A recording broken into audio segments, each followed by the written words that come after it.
Now, there's so much talk about herd immunity, and that means different things to different people. But when you look at the vaccination rate in kids 5 to 11, it's the lowest vaccinated group. Can we reach something that is similar to herd immunity without a higher rate of vaccination in our children? So remember, herd immunity relies on a vaccine that is 100% effective against any illness and a disease that's 100% effective against you getting it again. We don't have that with COVID. If you've had COVID once, you absolutely can get it a second time, as you already noticed. And if you've had the vaccine, it will not prevent any respiratory infection. The vaccine was developed to prevent hospitalizations and death, which is what it's doing.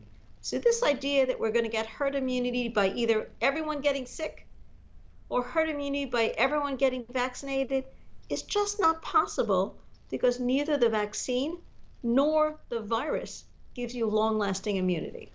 Now, we hear from a lot of parents who are looking at the situation, they're looking at their kids' classroom, and they're saying, you know, the masks are off mostly now, and yes, we're seeing colds, we're seeing the stomach bug, but we're not seeing a big spike in COVID cases, so why should I get my kid vaccinated? Remember, COVID is here to stay, and while we may have a variant now that's just perhaps in children causing some mild to moderate disease, we are still seeing kids hospitalized. We're seeing kids with serious long-term consequences. When I think about a vaccine, you're right, it may not prevent those mild illnesses, but the good news about vaccine is that it prevents that long haul COVID, and it also prevents the multi-system inflammatory disease. That's a big win for us. I don't know of any family that's going to be okay with their kid having a mild illness, knowing that 10% of those kids are going to have symptoms for the next several years. No parent wants that. And I suspect that the more information we have about long haul COVID, the more people will want to get their families vaccinated. Let's talk about all of this other stuff that is in the community, for a lack of a scientific term, but you're seeing it, we're all seeing it, right? Kids coming home with runny noses, and maybe their stomachs bothering them, and you know, for 2 years they mostly had masks on and kept the germs away. Now the germs are back. Maybe they're not washing their hands as much as they had been. Anything to be concerned about here? Remember, those viruses that were in our community were sitting there and waiting for us to take our masks off. When people say, oh, the masks didn't protect, I remind them of exactly that. Those masks really worked. Kids did not get sick for about 2 years. The masks are off now. And yes, the kids, the teachers, the parents, were all getting sick. Those routine viruses are in our communities, they're in our environment, and they're here to stay.